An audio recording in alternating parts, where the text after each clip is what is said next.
Hello everyone, welcome on. स्वागत है आप सभी का वेदांत क्लासेस के इस ऑनलाइन प्लेटफॉर्म पे। कैसे हैं आप सभी मस्त होंगे, स्वस्थ होंगे और अपनी अपनी तैयारी में व्यस्त होंगे। चलिए, हमने हमारी साइंस की क्लास में जो बायो का हमारा चैप्टर चल रहा था आनुवांशिकी, उसको हमने पूरा कंप्लीट कर लिया है।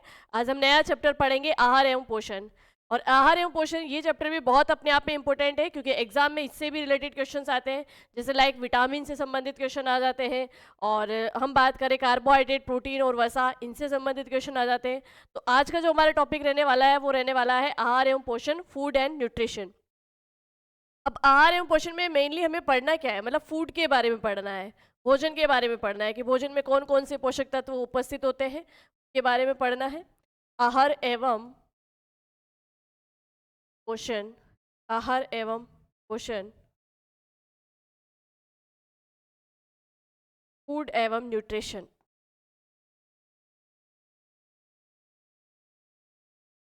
Food and nutrition, food and nutrition. ठीक है, चलिए। अब आहार एवं पोषण की बात करें तो मतलब आहार एवं पोषण में हमें मेन क्या पढ़ना है, भोजन के बारे में पढ़ना है कि भाई हम जो भी खाते हैं उसके अंदर क्या क्या पोषक पदार्थ हैं, तो भोजन के बारे में पढ़ेंगे और विभिन्न जो भी पोषक पदार्थ हैं उनके बारे में पढ़ेंगे। अब भोजन और पोषक पदार्थ में अगर मैं बात करूँ तो जैसे न्यूट्रिएंट्स की हम बात करें तो न्यूट्रिएंट्स में लाइक जैसे कि आपने जो खाया उसमें हो सकता है कार्बोहाइड्रेट हो, आपने जो भोजन यूज़ किया उसके अंदर हो सकता है प्रोटीन हो, वसा हो। इसके अलावा मैं बात करूँ तो कुछ विटामिन्स भी होते हैं, कुछ खनिज लवण भी हम भोजन के माध्यम से हमारे शरीर में रहते हैं। तो ये सभी क्या है, पोषक पदार्थ है ना। तो भोजन एवं विभिन्न पोषक पदार्थों को हम जो है इस आहार एवं पोषण वाले चैप्टर में पढ़ेंगे। तो भोजन वे पोषक पदार्थ, भोजन वे पोषक पदार्थ, भोजन में पोषक पदार्थ की मैं बात करूँ तो सबसे पहली चीज़ तो कि ये भोजन हमारे लिए आवश्यक क्यों है, हमारे शरीर में भोजन की आवश्यकता क्यों है। भाई हम जब खाना खाते हैं तो हम एनर्जेटिक रहते हैं ना, कि भाई हम लोगों को एनर्जी मिलती है और हम काम करते हैं। जिस दिन आपने खाना नहीं खाया हो उस दिन आपको ऐसा लगता है कि आज से मुझसे कुछ काम ही नहीं होगा, शरीर में एक आलस सा बना रहता है और हम कुछ भी ऐसा हार्डवर्क कर ही नहीं पाते हैं। तो पहली चीज़ तो है कि ये भोजन की आवश्यकता हमारे शरीर में इसलिए होगी क्योंकि हमें इससे क्या मिलती है, एनर्जी मिलती है। और दूसरी मैं बात करूँ कि जब रोग होते हैं तो रोगों से सुरक्षा भी हमें भोजन ही प्रदान करता है। जैसे समझदार कि क्या होता है कि जब रोग होते हैं ना तो डॉक्टर आपको जूस पीने की सलाह देते हैं। अब हमें जूस पीने की सलाह क्यों देते हैं, क्योंकि उस समय हम जो है ऐसा मतलब जटिल खाना तो खा नहीं सकते है ना, ऐसा खाना खाने की जरूरत होती है जो जल्दी इजीली क्या हो जाए, डाइजेस्ट हो जाए। तो जूस जो है, जूस जैसे फ्रूट वगैरह जो है, इनके जूस जो है मतलब जल्दी से डाइजेस्ट हो जाते हैं। तो रोगों के समय में भी डॉक्टर जो है हमें न्यूट्रिशन ही देने की बात करता है ना, न्यूट्रिशन ही लेने की बात करता है ताकि हम जल्दी से रिकवर करें और जल्दी से हम एनर्जेटिक हो जाए। तो मतलब ऊर्जा देने के लिए भी हमारे को भोजन की आवश्यकता है, रोगों से सुरक्षा के लिए भी हमारे को भोजन की आवश्यकता है, और साथ ही साथ मैं बात करूँ तो वृद्धि के लिए भी, हमारे शरीर की जो वृद्धि और विकास होता है उसके लिए भी भोजन की आवश्यकता है। तो इस कारण से हमें ये आहार एवं पोषण वाला टॉपिक जो है कि भाई हमें फूड की आवश्यकता क्यों है, भोजन की आवश्यकता क्यों है, और इस भोजन में कौन कौन से पोषक पदार्थ होते हैं जो हम मतलब भोजन के रूप में हमारे शरीर के अंदर ग्रहण करते हैं। तो देखो, भोजन में विभिन्न पोषक पदार्थ की हम बात करें, भोजन वे पोषक पदार्थ, तो लाइक इसमें जैसे कि कार्बोहाइड्रेट होता है, कार्बोहाइड्रेट,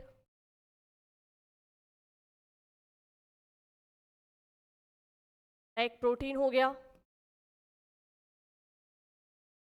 वसा। मेन तो ये तीन ही सबसे इम्पोर्टेंट जो है पोषक पदार्थ होते हैं। इनके अलावा हम बात करें तो लाइक जैसे विटामिन्स हो गए, विटामिन्स हो गए, बात करें हम जैसे कि खनिज तत्व हो गए, खनिज तत्व या लवण हो गए, मिनरल्स एंड सोल्ट हो गए। इसके अलावा हम बात करें जल भी जो है वो पोषक तत्व में ही माना जाता है। जल पोषक तत्व में इसलिए माना जाता है कि इससे कोई हमें एनर्जी तो नहीं मिलती है ना, कि पानी पीने से हमें कोई एनर्जी मिले, है ना, ऐसा कुछ नहीं है। लेकिन जो पानी है, जल है, ये हमारे शरीर के मेटाबॉलिक रिएक्शन के लिए बहुत आवश्यक है, उसके लिए एक माध्यम प्रदान करता है। तो हमारे शरीर में जो उपापचयी क्रियाएं होती है उन उपापचयी क्रियाओं को मतलब उन उपापचयी क्रियाओं के लिए एक माध्यम का काम करता है जल।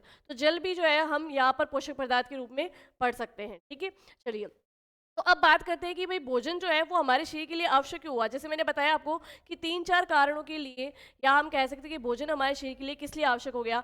जैसे आप देखिएगा कि एक छोटा बच्चा होता है ना, अब उस छोटे बच्चे के लिए कहा जाता है कि डॉक्टर सलाह देता है कि इसको हॉर्लिक्स पिलाओ ताकि इसकी शरीर की वृद्धि जो है जल्दी से जल्दी हो। उस हॉर्लिक्स में क्या है? उस हॉर्लिक्स में कुछ न्यूट्रिशन है, और ऐसे न्यूट्रिशन है जो प्रोटीन से युक्त है ना। और प्रोटीन हमारे शरीर को क्या करता है? प्रोटीन हमारे शरीर में ऊतकों का निर्माण करता है। ऊतकों के निर्माण के लिए प्रोटीन का हमारे शरीर में होना बहुत ज़रूरी है। उससे क्या होगा? शरीर की वृद्धि होगी, विकास होगी। तो भोजन का मतलब शरीर की वृद्धि एवं विकास के लिए भी सहायता है। दूसरा, मैंने अभी जैसे एक एग्जांपल दिया कि आप डॉक्टर के पास जाते हो, किसी भी प्रकार का आपको डिजीज़ हुई है, आप डॉक्टर के पास जाओगे, डॉक्टर सबसे पहले आपको क्या कहेगा कि एक लाइट खाना खाने के लिए कहेगा ना, क्योंकि हेवी खाने से क्या होता है? संक्रमण ज़्यादा बढ़ता है और वो डाइजेस्ट भी ढंग से नहीं होता है। तो लाइट खाना आपको वो बोलेंगे, साथ ही साथ में जूस पीने के लिए भी कहेंगे। और एक चीज़ की, वो दवाइयाँ जो देते हैं, उन टैबलेट्स में आपको ये देखना कि जिस रोग से है, जो रोग है उससे रोग को दूर करने वाली टैबलेट्स तो देंगे ही देंगे, साथ ही साथ में वो क्या करेंगे? आपको जैसे कि विटामिन्स की टैबलेट्स भी देंगे, और प्लस जो है आपको गैस्ट्रिक वाली टैबलेट्स भी देते हैं। अब होता है क्या है कि विटामिन्स की टैबलेट क्यों दी जाती है? कि जब हम खाना मतलब जब हमारे को किसी प्रकार का संक्रमण होता है, हमारे शरीर के अंदर क्या होती है, जैसे जहाँ भोजन का पाचन होता है, लाइक हमारे पाचन तंत्र में, तो वहाँ छोटी आंत बड़ी आंत होती है ना। तो ये जो छोटी आंत बड़ी आंत होती है, इनमें कुछ है ना जीवाणु पाए जाते हैं, और वो जीवाणु हमारे शरीर के लिए बहुत आवश्यक होते हैं ना। वो हमारे शरीर के लिए लाभदायक जीवाणु है। वो जीवाणु या बैक्टीरिया क्या करते हैं? हमारे शरीर में कुछ विटामिन का निर्माण करते हैं। तो जब भी आपको कोई रोग होता है, तो उस समय ये छोटी आंत बड़ी आंत के द्वारा ये जीवाणु क्या हो जाते हैं? नष्ट हो जाते हैं ना। तो अब इन जीवाणु की नष्ट हो गए तो आपके शरीर में क्या होगी? विटामिन की कमी आ जाएगी।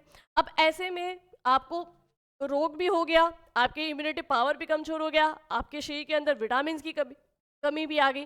तो इन सब को कवर करने के लिए डॉक्टर आपको जो है रोग की नॉर्मल टैबलेट्स तो देता ही है, इसके अलावा साथ में आपको विटामिन की टैबलेट भी देता है ताकि आपकी विटामिन की रिकवरी हो सके। और साथ ही साथ में आपको गैस्ट्रिक इसलिए देता है क्योंकि देखो कुछ हाइडोज ऐसी होती है तो जिसके कारण हमारे शरीर में क्या गैस बनने लग जाती है, तो गैस्ट्रिक जो टैबलेट्स हैं वो भी साथ में देता है। तो ये है कि रोगों से सुरक्षा के लिए भी हमें ये भोजन आवश्यक है। तो चलो बात कर लेते हैं कि भोजन जो है किन किन कारणों से हमारे लिए बहुत ज़्यादा उपयोगी है। ठीक है, भोजन या फूड, भोजन या फूड, भोजन या फूड की हम बात करें,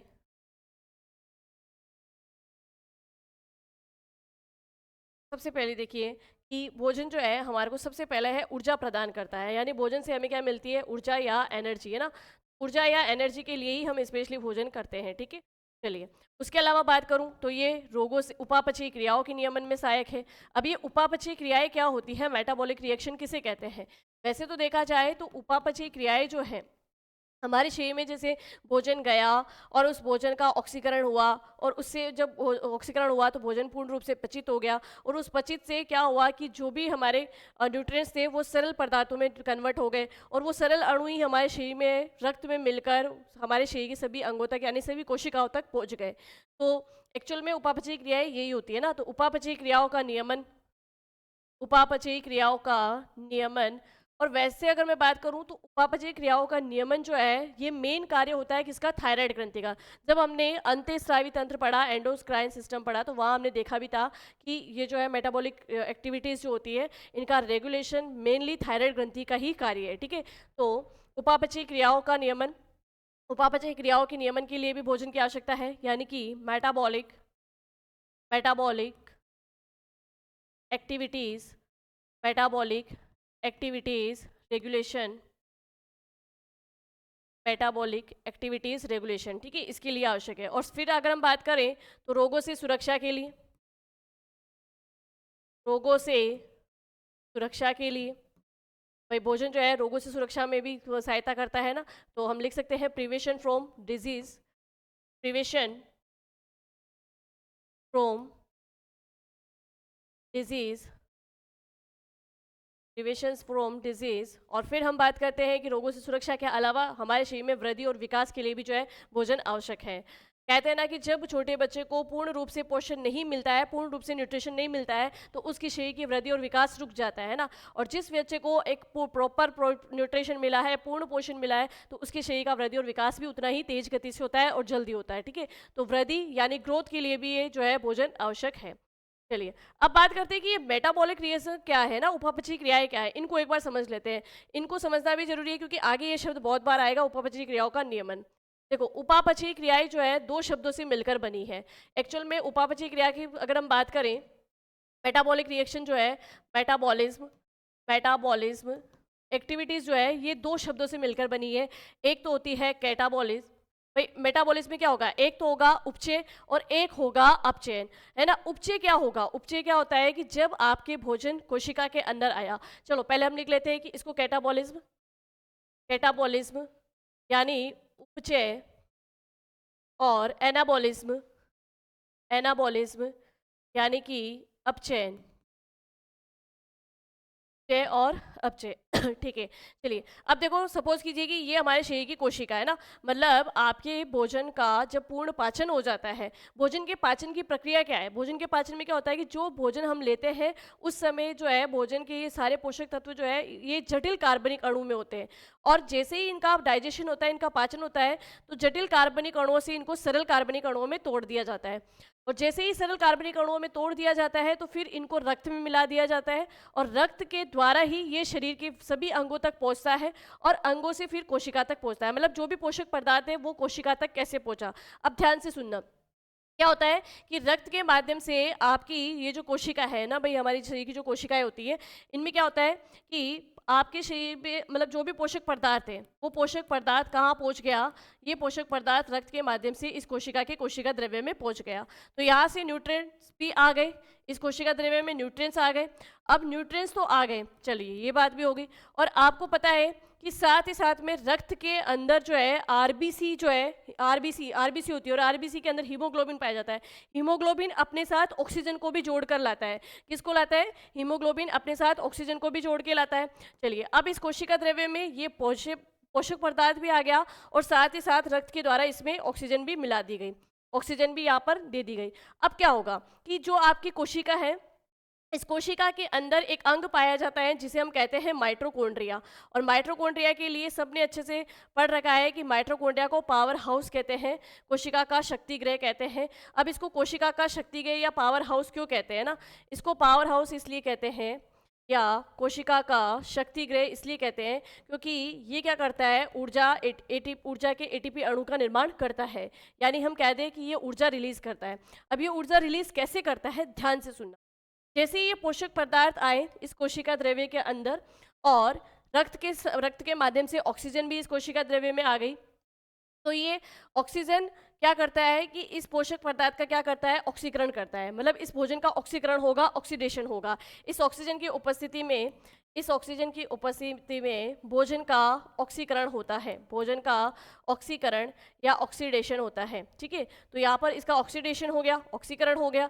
चलिए, अब इस ऑक्सीकरण के, ये भोजन का जब ऑक्सीकरण होता है तो इससे ऊर्जा मुक्त होती है, ठीक है, और ऊर्जा मुक्त होती है तो उस ऊर्जा को स्टोर कौन करता है भाई, ये जो है आपका माइटोकॉन्ड्रिया है ना, यानी कि आप माइटोकॉन्ड्रिया में ग्लूकोज के एक अणु का पूर्ण ऑक्सीकरण होता है, यहाँ पर क्रेब्स चक्र चलता है, और उस क्रेब्स चक्र के दौरान फिर लास्ट में जो जो है ऊर्जा रिलीज होती है।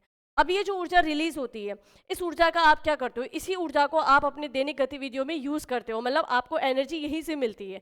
तो इस कारण से इसको क्या कहते हैं, ये भाई माइटोकॉन्ड्रिया क्रेब्स चक्र के दौरान ऊर्जा का उत्पादन करता है, ऊर्जा मुक्त करता है, इसलिए इसको कोशिका का शक्ति गृह या पावर हाउस कहते हैं। अब ये जो ऊर्जा रिलीज हुई है, ये जो एनर्जी मिली है, इसको हम जो है हमारे दैनिक कार्यों में लगा लेते हैं। फिर भी कुछ ऊर्जा बच जाती है कि भाई आपने दैनिक कार्यों में जितनी ऊर्जा की आपको आवश्यकता थी उतनी ऊर्जा आपने यूज़ कर ली, लेकिन उसके बाद भी कुछ ऊर्जा जो है बच जाती है। उस ऊर्जा को हम क्या करते हैं, स्टोर करके रखते हैं। क्या करते हैं भाई, स्टोर करके रखते हैं। तो जब ये ऊर्जा मुक्त हो रही है यानी उपचय की प्रक्रिया हो रही है, और जब ऊर्जा को आप स्टोर करके रख रहे हो तो अपचय की प्रक्रिया हो रही है ना। तो यही क्या है, उपापचयी क्रिया है, इन्हीं को कहते हैं मेटाबॉलिज्म रिएक्शन, ठीक है। तो मेटाबॉलिक रिएक्शन दो होगी, कैटाबॉलिज्म हो गया और एनाबॉलिज्म हो गया, ठीक है। भोजन का ऑक्सीकरण होगा, ऊर्जा मुक्त होगी तो उपचय हो गया, और फिर ऊर्जा जितनी चाहिए थी उतना हमने काम में ले ली, और उसके बाद में हमने उसको स्टोर कर दिया, वो कहलाया अपचय। तो उपचय अपचय की प्रक्रिया ही क्या कहलाती है, उपापचयी क्रिया है। और इसी तरीके से हमारे शरीर के अंदर जो है भोजन का ऑक्सीकरण होता है, भोजन जो है, और ये देखो ये जो मैंने कहा ना कि ये ऊर्जा मुक्त हुई है, उस ऊर्जा का आपने यूज़ कर लिया, फिर कुछ ऊर्जा को आपने स्टोर करके रख लिया ना। तो ऊर्जा को आप किस रूप में स्टोर करके रखते हैं वो सब कुछ अपन आगे देखेंगे। चलिए, तो अब बात कर लेते हैं कि एक्चुअल में पोषक पदार्थ क्या है ना? पोषक पदार्थ के कार्य क्या-क्या हैं? पोषक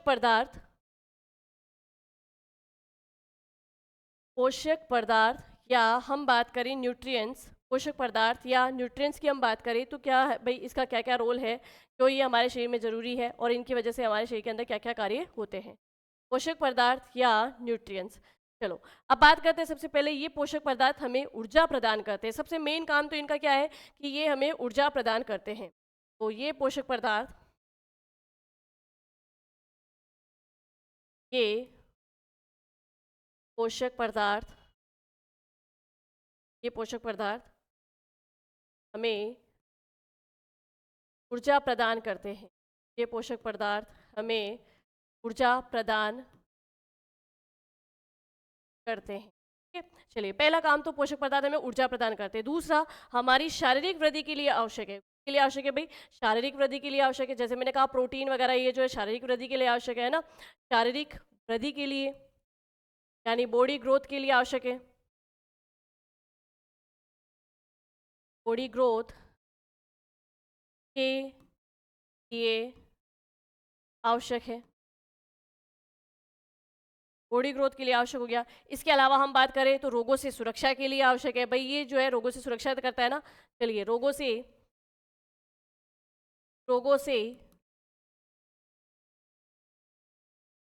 सुरक्षा रोगों से सुरक्षा यानी प्रिवेंशन ऑफ डिजीज रोगों से सुरक्षा तथा दैनिक कार्यों हेतु रोगों से सुरक्षा तथा दैनिक कार्यों। भाई दैनिक कार्यों में हमें क्या करेगा? दैनिक कार्यों में हमें जो है हमें दैनिक कार्यों में ऊर्जा भी मिलती है पोषक पदार्थ है ना। तो दैनिक कार्यों के लिए रोगों से सुरक्षा करता है तथा दैनिक कार्यों के लिए सक्रिय करते हैं। दैनिक कार्यों के लिए सक्रिय करते हैं। अब दैनिक कार्यों के लिए सक्रिय कैसे करते हैं, ध्यान से समझना कि जिस दिन आपने भोजन ग्रहण नहीं किया उस दिन आपको मतलब इतनी एनर्जी नहीं मिली है ना। आपके शरीर में हालांकि कुछ भोजन स्टोर होता है जिससे आपको थोड़ी बहुत एनर्जी मिल लेती है और आप चल फिर लेते हैं, बातें कर लेते हैं, लेकिन उतना एक्टिव नहीं रहते हैं जितना कि आप अदर डे पे रहते हैं। जिस दिन खाना खाया उस दिन आप जितना एक्टिव रहते हैं उतना एक्टिव आप उस दिन नहीं रहते जिस दिन आपने व्रत और उपवास रखा है।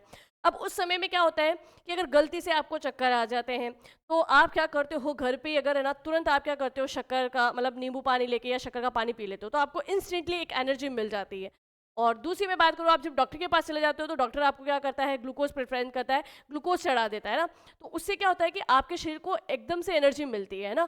तो एक्चुअल में ये हमारे को क्या करते हैं भाई, दैनिक कार्यों में सक्रिय रखने का कार्य भी करता है। मतलब कार्बोहाइड्रेट की हम बात करेंगे तो कार्बोहाइड्रेट एक ऐसा पोषक पदार्थ है जिससे हमें इंस्टेंटली ऊर्जा मिलती है ना। अभी हम देखेंगे इसके अंदर कि जो ये पोषक पदार्थ है लाइक कार्बोहाइड्रेट, प्रोटीन और वसा, इनमें से भी कौन कौन से ऐसे न्यूट्रिएंट्स हैं जो हमारे शरीर को ऊर्जा प्रदान करेंगे और कौन कौन से ऐसे न्यूट्रिएंट्स हैं जो हमारे शरीर की वृद्धि के लिए आवश्यक है और कुछ जो है उपापचय क्रियाओं के लिए आवश्यक है और कुछ वंशागति के लिए भी आवश्यक है।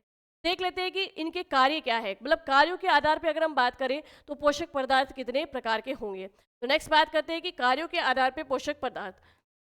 कार्य के आधार पर जब हम पोषक पदार्थों का वर्गीकरण करते हैं, कार्यों के आधार पर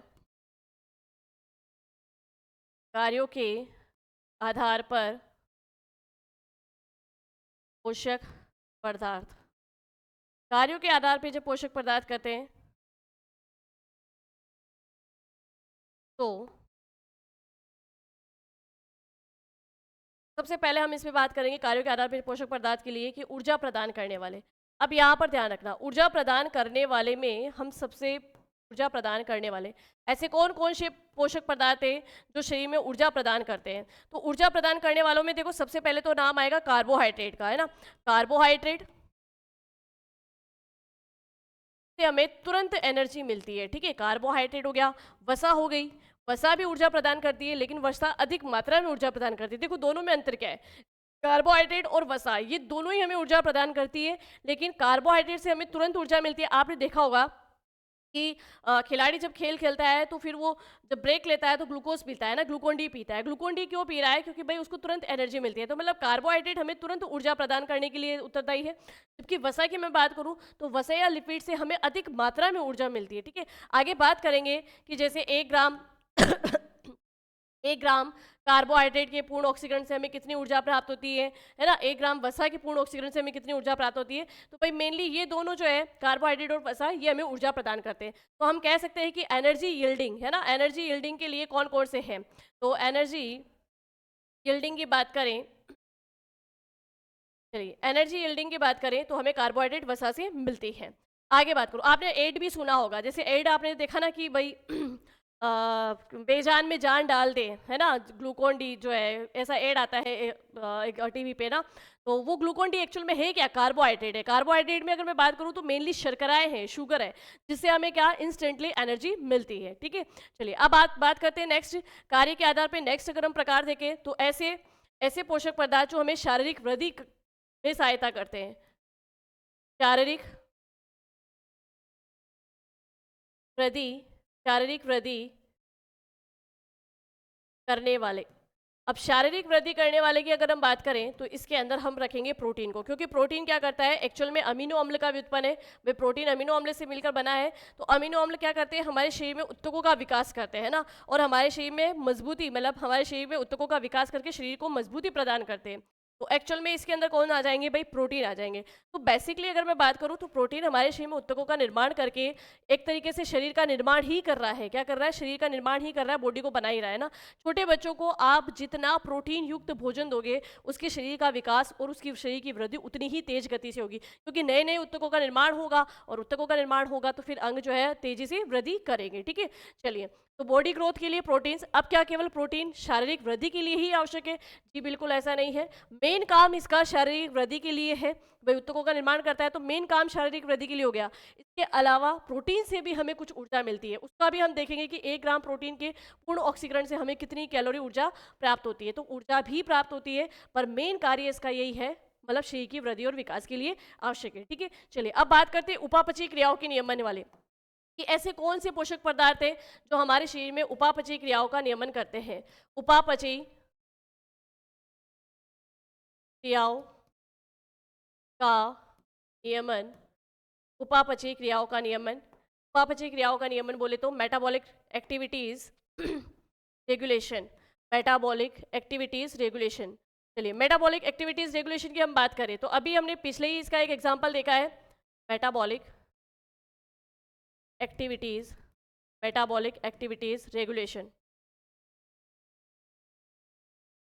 मेटाबॉलिक एक्टिविटीज रेगुलेशन की हम बात करें तो इसके अंदर देखो सभी विटामिन आ जाएंगे, विटामिन आ जाएंगे, हम सभी खनिज यानी मिनरल्स को रख लेंगे। ठीक है, हम सभी लवण यानी सॉल्ट्स को रख लेंगे। तो विटामिन्स, मिनरल्स और लवण, है ना, ये सॉल्ट्स जो होते हैं, मिनरल्स एंड सॉल्ट्स जो होते हैं, ये सब क्या होंगे? ये सब हमारे उपापचयी क्रियाओं के नियमन में आवश्यक होंगे। साथ ही मैं बात करूँ कुछ रेशे, रेशे यानी फाइबर, है ना। अब ये रेशे या फाइबर क्या है भाई? देखो हम लोग क्या करते हैं कि हरी सब्जियां खाते हैं, और हमें पता है कि पादपों के अंदर जो है, पादप की कोशिका में सबसे बाहरी भित्ति जो होती है कोशिका भित्ति होती है, और वो सेल वॉल जो है सेलुलोज की बनी होती है ना। सेलुलोज क्या है एक्चुअल में? प्रकृति में सबसे जटिल अणु है ना, मतलब कार्बोहाइड्रेट ही होता है सेलुलोज, और कार्बोहाइड्रेट में भी ये पॉलीसेकेराइड है, तो मतलब सबसे जटिलतम अणु है। 6000 अणुओं के मतलब 6000 मोनोसेकेराइड के आपस में जुड़ने से जो है सेलुलोज जैसे जटिल अणु का निर्माण होता है। तो इसका डाइजेशन एक्चुअल में क्या है? हमारे शरीर में नहीं हो पाता है ना। मतलब सेलुलोज को पचाने के लिए हमारे शरीर में किसी प्रकार का कोई जीवाणु है ही नहीं, तो इसका डाइजेशन नहीं होता है ना। तो मतलब एक तो सेलुलोज हो गया जो रेशे के रूप में हम लेते हैं, तो इससे क्या होता है? उपापचयी क्रियाओं को नियमन मिलता है, और दूसरा इसका पाचन हमारे शरीर में नहीं होता है, तो हमारे शरीर से जो है ये सीधा ही बाहर निकाल दिया जाता है। इसके अलावा आपने देखा होगा कि जैसे गेहूं के दाने, गेहूं जब पीसा जाता है तो ऊपर से उसकी जो हम जैसे बात करते हैं कि दलिया जब बनाते हैं तो दलिये में आप देखा करो कि उसकी जैसे छिलके जैसे थोड़े बहुत दिखाई देते हैं, वो भी एक्चुअल में क्या है? रुक्षांश है। वो रुक्षांश भी हमारे शरीर में जो है इन उपापचयी क्रियाओं के नियमन में आवश्यक होते हैं ना। तो रेशे, फाइबर्स वगैरह हम जो है एक्चुअल में सब्जियां खाते हैं, और कोशिका भित्ति होती है, कोशिका भित्ति में सेलुलोज होता है, और सेलुलोज इस तरीके से रेशे के रूप में ही होता है। ठीक है, तो ये फाइबर्स भी आवश्यक है। फिर बात करते हैं कि और कौन से पोषक पदार्थ होते हैं। एक ऐसे प्रकार के भी पोषक पदार्थ होते हैं जो वंशागति के लिए आवश्यक होते हैं। किसके लिए आवश्यक होते हैं? वंशागति हेतु। तो वंशागति हेतु तो जो अपन ने पहले आनुवंशिकी वाला चैप्टर पढ़ा था, उस आनुवंशिकी वाले चैप्टर में हमने उसको अच्छे से देखा, इनहेरिटेंस में, इनहेरिटेंस इनहेरिटेंस की अगर मैं बात करूं तो आनुवंशिकी वाले पदार्थ में आप आनुवंशिकी वाले में हम पढ़ चुके हैं डीएनए और आरएनए। तो लाइक डीएनए और आरएनए क्या है भाई, हमारे आनुवंशिक पदार्थ है जो वंशागति में सहायक होता है। मेनली अगर मैं बात करूं तो वंशागति के लिए डीएनए आवश्यक है। कौन आवश्यक है भाई, डीएनए आवश्यक है वंशागति के लिए। तो हम किसको उत्तरदायी मानते हैं, हम मानते हैं डीएनए को। डीएनए वंशागति के लिए उत्तरदायी है, ठीक है। और फिर मैं बात करूं इसके अलावा आरएनए की, तो आरएनए के बारे में हमने पढ़ा कि प्रोटीन का निर्माण कौन करता है, आरएनए।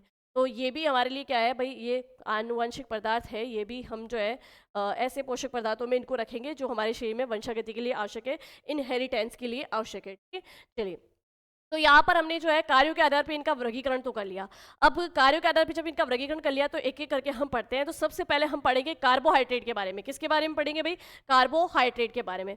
तो देखो कार्बोहाइड्रेट की बात करें तो पहले तो चूंकि एक्चुअल में कार्बोहाइड्रेट होती क्या है, कार्बोहाइड्रेट की मैं बात करूँ तो कार्बोहाइड्रेट मेनली शर्कराएं होती है। क्या होती है, शर्कराएं। अब ये नहीं कह सकते कि क्या प्रत्येक शर्करा ही कार्बोहाइड्रेट है, ऐसा नहीं, ऐसा कोई ज़रूरी नहीं है। या हम ये भी नहीं कह सकते क्या कार्बोहाइड्रेट जो है मतलब सभी कार्बोहाइड्रेट्स क्या शर्कराएं होती है, ऐसा कुछ नहीं है। पर मेनली हम कह सकते हैं कि कार्बोहाइड्रेट जो है वो शर्कराएं होती है, ठीक है। कार्बोहाइड्रेट में हम शर्कराओं को ही रखेंगे। चलिए, अब आगे बात करें। कार्बोहाइड्रेट की बात हो गई, तो अब कार्बोहाइड्रेट के बाद हम बात करते हैं कि कार्बोहाइड्रेट जो है वो किस किस अणुओं से मिलकर बना है। तो कार्बोहाइड्रेट में एक्चुअल में होता क्या है, कार्बोहाइड्रेट में कार्बन, हाइड्रोजन और ऑक्सीजन के अणुओं से, कार्बन, हाइड्रोजन और ऑक्सीजन के अणु आपस में जुड़कर एक कार्बोहाइड्रेट अणु का निर्माण करते हैं। यानी कार्बोहाइड्रेट कार्बन, हाइड्रोजन और ऑक्सीजन से मिलकर बना होता है। अब बात करें इनके रेशो को लेके क्वेश्चन आता है कि ये जो है ना कार्बोहाइड्रेट है, इसमें कार्बन, हाइड्रोजन और ऑक्सीजन के अणुओं का रेशो क्या होता है, अनुपात क्या होता है। तो इनका अनुपात होता है 1:2:1।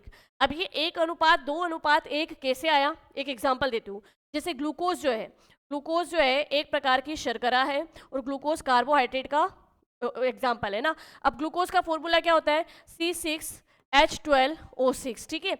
यानी इसमें कार्बन के 6 अणु, हाइड्रोजन के 12 अणु और ऑक्सीजन के 6 अणु। अब जब आप इसका रेशो निकालोगे तो 6 एंड 6 ठीक है। तो ये 1:2:1। तो ये रेशो हमेशा जो है कार्बोहाइड्रेट के अणुओं में आपको देखने को मिलेगा। इसी रेशो फॉर्म में जो है कार्बोहाइड्रेट के अणु बनते हैं। लेकिन इसमें भी एक अपवाद है।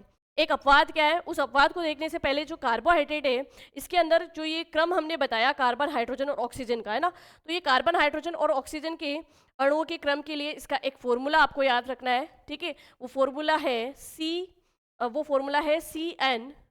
CnH2nOn, यानी कि यहाँ पर n क्या है, कार्बन के अणुओं की संख्या। अब देखो कार्बन के अणुओं की संख्या मान लो यहाँ पर 6 है, ठीक है। तो आगे जो हाइड्रोजन के अणुओं की संख्या कैसे निकालेंगे, 2n बता रहा है। अब n क्या लिखी थी अपन ने, कार्बन अणुओं की संख्या। कार्बन अणुओं की संख्या यहाँ पे कितनी, 6। तो यहाँ पर 2 को मल्टीपल करेंगे 6 से, तो हाइड्रोजन अणु कितने आ गए, 12। फिर ऑक्सीजन में हमने ये n क्या है भाई, कार्बन अणुओं की संख्या, तो यहाँ पर रख दी अपन ने 6। तो इस तरीके से जो है ये फॉर्मूले इसके बनते हैं और कार्बोहाइड्रेट का फॉर्मूला ये होता है। चलो, अब बात करते हैं कि क्या ये रेशो हमेशा ऐसा ही रहता है प्रत्येक कार्बोहाइड्रेट में। तो जी नहीं, बिल्कुल नहीं रहता ऐसा। एक अपवाद है, और वो अपवाद क्या है, अपवाद या एक्सेप्शन की मैं बात करूं तो डीऑक्सीराइबोस शर्करा, जो कि डीएनए में पाई जाती है ना। तो डीऑक्सीराइबोस शर्करा क्या है एक्चुअल में, तो देखो डीऑक्सीराइबोस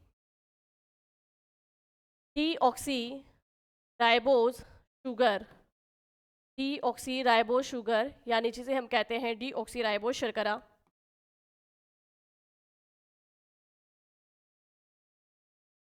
डीऑक्सीराइबो शर्करा, ठीक है, डीऑक्सीराइबो शर्करा। चलिए, अब बात करते हैं डीऑक्सीराइबो शर्करा हो गई। अब इस डीऑक्सीराइबो शर्करा में एक्चुअल में इसका फॉर्मूला क्या है, इसको हम अपवाद क्यों मान रहे हैं। देखो फॉर्मूला क्या होना चाहिए, जो अपन ने इसका सूत्र देखा, मतलब इसका फॉर्मूला देखा कार्बोहाइड्रेट का, वो था CnH2nOn, है ना। तो यहाँ पर ये जो डीऑक्सीराइबोस शर्करा होती है एक प्रकार की पेंटोस शर्करा होती है, ठीक है। तो यहाँ पर पेंटोस शर्करा का मतलब है कार्बन की संख्या कितनी है, 5। अब कार्बन की संख्या 5 है, तो इस फॉर्मूले के अकॉर्डिंग यहाँ पर क्या होना चाहिए, 5 × 2, और ऑक्सीजन की संख्या भी 5 होनी चाहिए ना। और इस तरीके से इस डीऑक्सीराइबोस शर्करा का फॉर्मूला एक्चुअल में ये बनना चाहिए।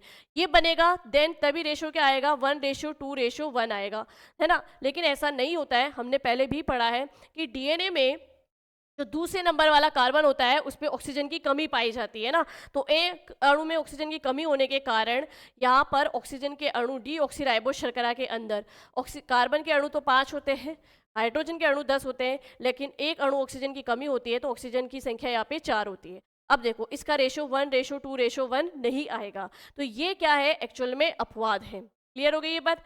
चलिए, तो अब कार्बोहाइड्रेट क्या है, कार्बोहाइड्रेट शर्कराएं हैं, शर्कराओं के छोटे छोटे सरलतम अणु होते हैं, ठीक है। चलिए, अब मेन मुख्य कार्य क्या है, कार्बोहाइड्रेट का मुख्य कार्य हमसे पूछे तो भाई कार्यों के आधार पर पहले हमने इसका वर्गीकरण देख लिया, और यहाँ पर भी साथ में लिख लेते हैं कि इसका मेन वर्क या मुख्य कार्य है ऊर्जा प्रदान करना। मेन वर्क या मुख्य कार्य क्या है, ऊर्जा प्रदान करना। चलिए, तो ऊर्जा प्रदान करना, कार्बोहाइड्रेट हमें ऊर्जा प्रदान करता है। अब कार्बोहाइड्रेट ऊर्जा प्रदान तो करता है, लेकिन हम बात करें कि किन किन सोर्सेज से हमें जो है कार्बोहाइड्रेट प्राप्त होते हैं। तो सोर्सेज की बात करें, स्रोत की बात करें, सोर्सेज की बात करें तो कार्बोहाइड्रेट हमें जैसे अनाज में मिलता है, मिलेट्स में मिलता है, जैसे धान की बात कर ले तो धान में भी होता है।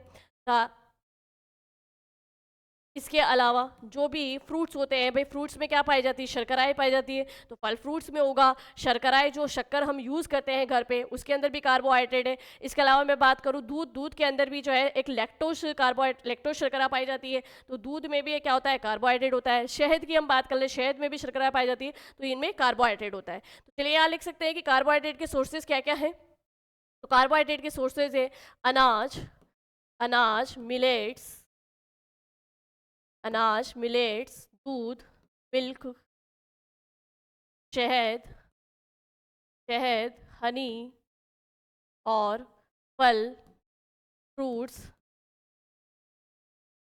और इसके अलावा मैं बात करूं तो फल फ्रूट्स हो गए, शर्कराएं, जितनी भी शर्करा है, शुगर है, उनमें जो ये कार्बोहाइड्रेट पाया जाता है।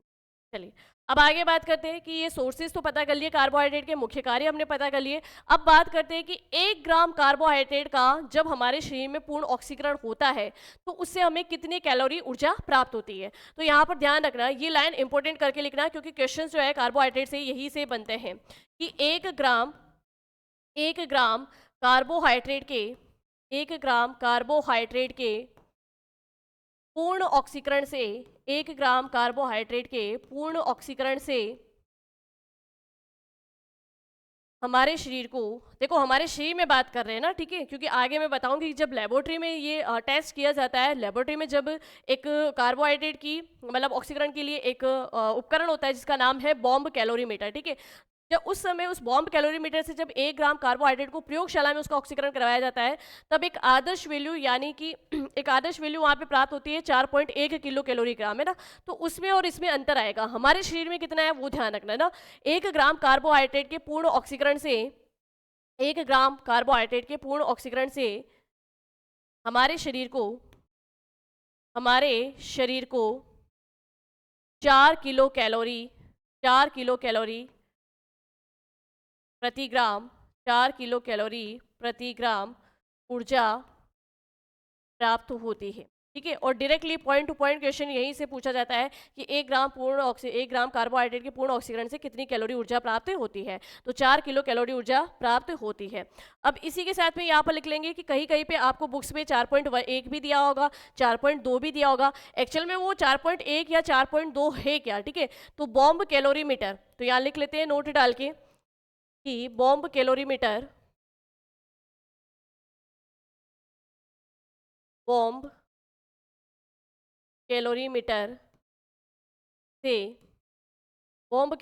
से 1 ग्राम कार्बोहाइड्रेट का ऑक्सीकरण करवाने पर बॉम्ब कैलोरीमीटर से 1 ग्राम कार्बोहाइड्रेट का ऑक्सीकरण करवाने पर 4.1 किलो कैलोरी प्रति ग्राम या 4.2 किलो कैलोरी प्रति ग्राम ऊर्जा प्राप्त होती है। ठीक है। ये जो ऊर्जा प्राप्त हुई है एक्चुअल में ये क्या है भाई, जो कि एक आदर्श वैल्यू होती है, जो कि क्या है, एक आदर्श वैल्यू है ना।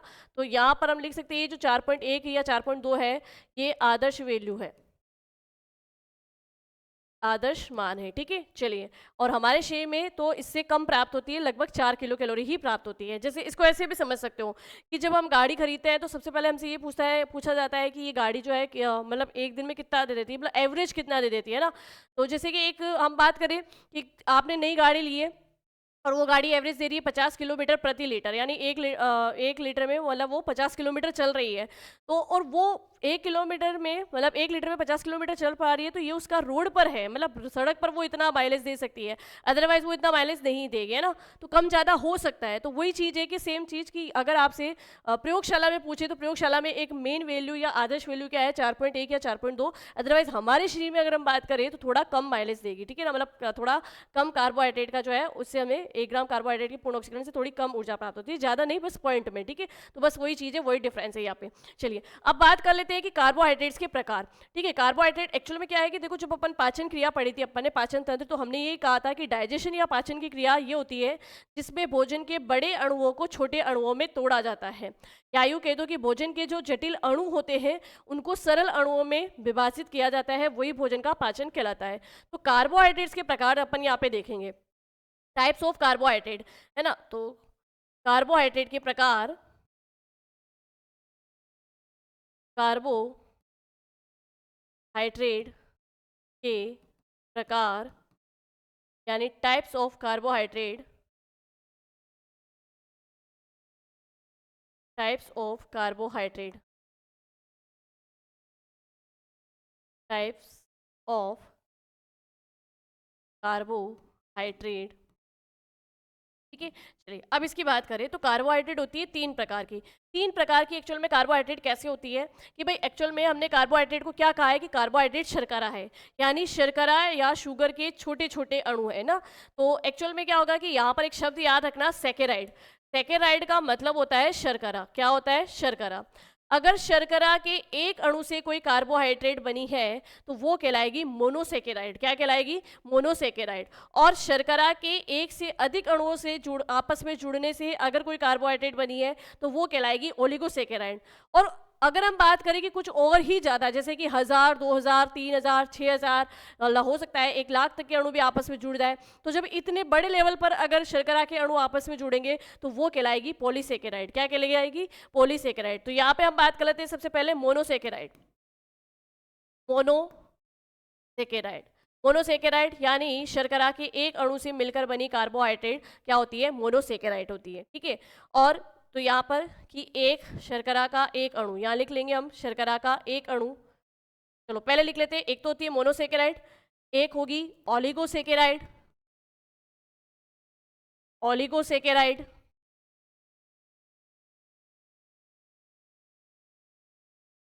एक होगी पॉलीसेकेराइड। पॉलीसेकेराइड, ठीक है, मोनोसेकेराइड, ओलिगोसेकेराइड और पॉलीसेकेराइड। अब मोनोसेकेराइड की हम बात करें तो सबसे पहले आता है जैसे कि ग्लूकोज, यानी शर्करा के एक अणु से मिलकर बना होते हैं ना, वो कहलाती है मोनोसेकेराइड। ग्लूकोज हो गया, लाइक मैं बात करूं आपके फ्रक्टोज हो गई, फ्रक्टोज हो गई, ठीक है, फ्रक्टोज हो गई। इसके अलावा हम बात करें तो लाइक ग्लैक्टोज हो गया, ग्लैक्टोज हो गया। यानी ग्लूकोज, फ्रक्टोज और ग्लैक्टोज जो है ये कार्बोहाइड्रेट के मोनोसेकेराइड के एग्जाम्पल है। और क्वेश्चंस भी इसी तरीके से बनते हैं कि निम्न में से कौन सा मोनोसेकेराइड नहीं है।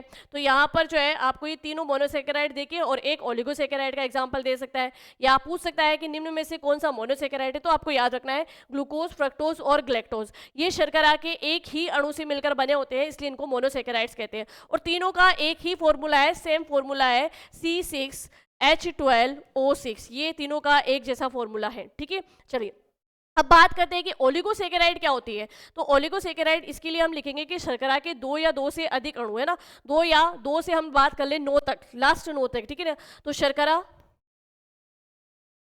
या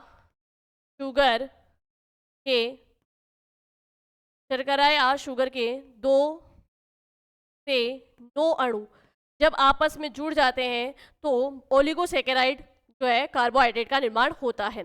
अब एक चीज़ ध्यान रखना, इसमें जब 2 अणु जुड़ेंगे तो हम उन्हें डाइसैकेराइड कह देंगे, 3 अणु जुड़ेंगे तो हम उसे ट्राइसैकेराइड कह देंगे, 4 अणु जुड़ेंगे तो हम उसे टेट्रासैकेराइड कह देंगे, 5 जुड़ेंगे तो पेंटा, ऐसे ही 6 जुड़ेंगे तो हेक्सा, 7 जुड़े तो सेप्टा, 8 जुड़े तो ऑक्टा और 9 जुड़ गए तो ऐसे।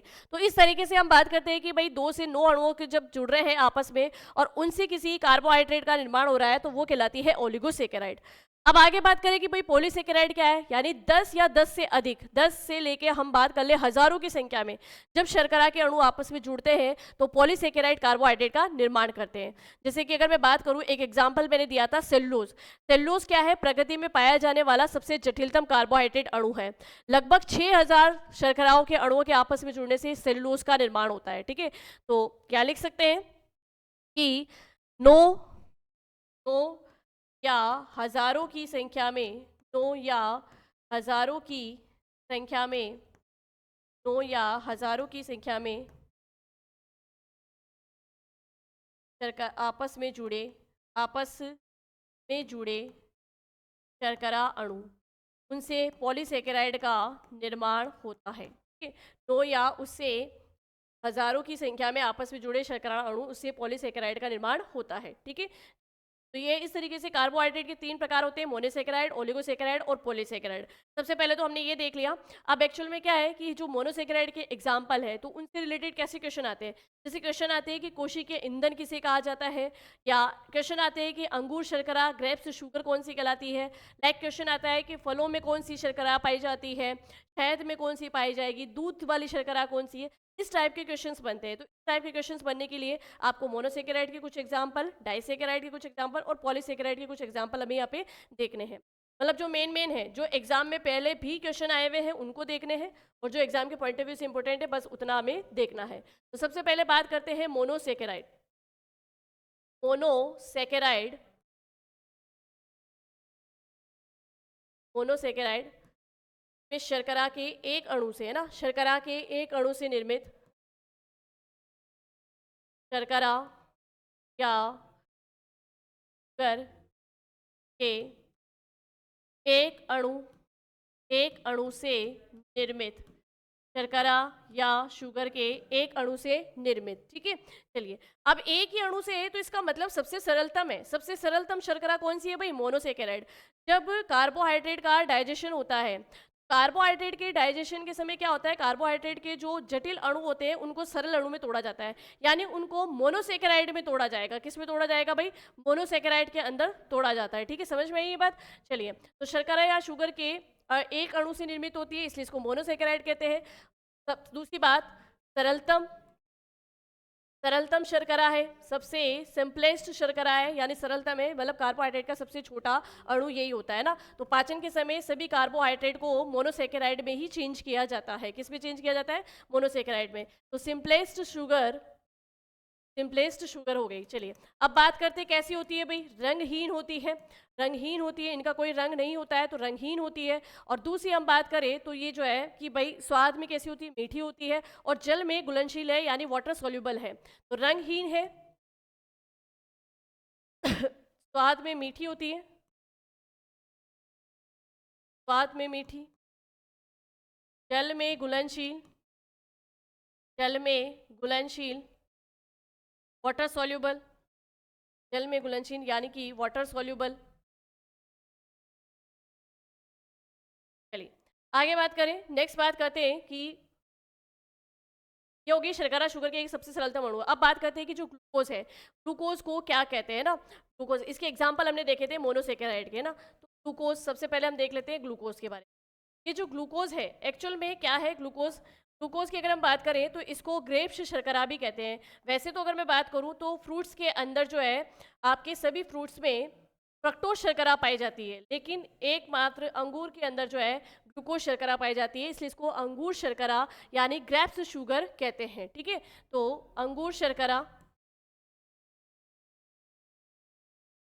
शर्करा या ये कहलाती है ग्रेप्स शुगर।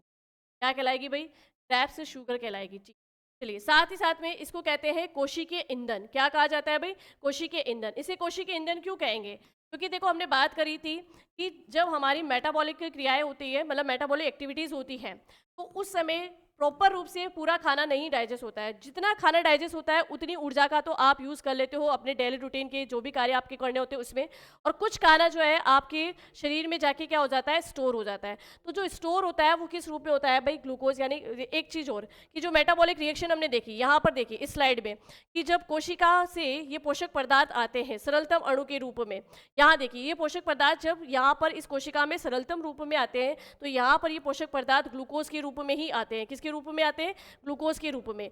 इस ग्लूकोज का ही क्या होता है, ऑक्सीकरण होता है और फिर उससे ऊर्जा रिलीज होती है, इसलिए इसको क्या कहते हैं, कोशिकीय ईंधन। क्या कहते हैं भाई, कोशिकीय ईंधन। तो यहाँ पर ग्लूकोज क्या हो गया, कोशिकीय ईंधन हो गया। ठीक है, चलो, तो यहाँ पर जो हमने मोनोसेकेराइड का पहला एग्जाम्पल देखा, ग्लूकोज, जिसे अंगूर शर्करा या कोशिकीय ईंधन भी कहते हैं। नेक्स्ट बात करें फ्रक्टोज की, तो फ्रक्टोज जो होता है, सभी फलों में फ्रक्टोज शर्करा पाई जाती है।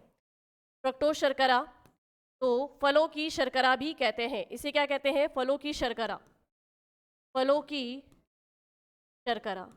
चलिए अब बात करते हैं, इसके अलावा तीसरा एग्जाम्पल हमने देखा था ग्लैक्टोज। अब एक्चुअल में ग्लैक्टोज क्या है, दूध में पाई जाती है। हालांकि अगर क्वेश्चन आए कि दूध की शर्करा या मिल्क शुगर किसे कहते हैं, तो दूध की शर्करा या मिल्क शुगर होती है लैक्टोज, पर वो डाइसेकेराइड का एग्जाम्पल है। हम बात कर रहे हैं मोनोसेकेराइड की ना, तो मोनोसेकेराइड में ये जो ग्लैक्टोज होती है दूध में ही पाई जाती है।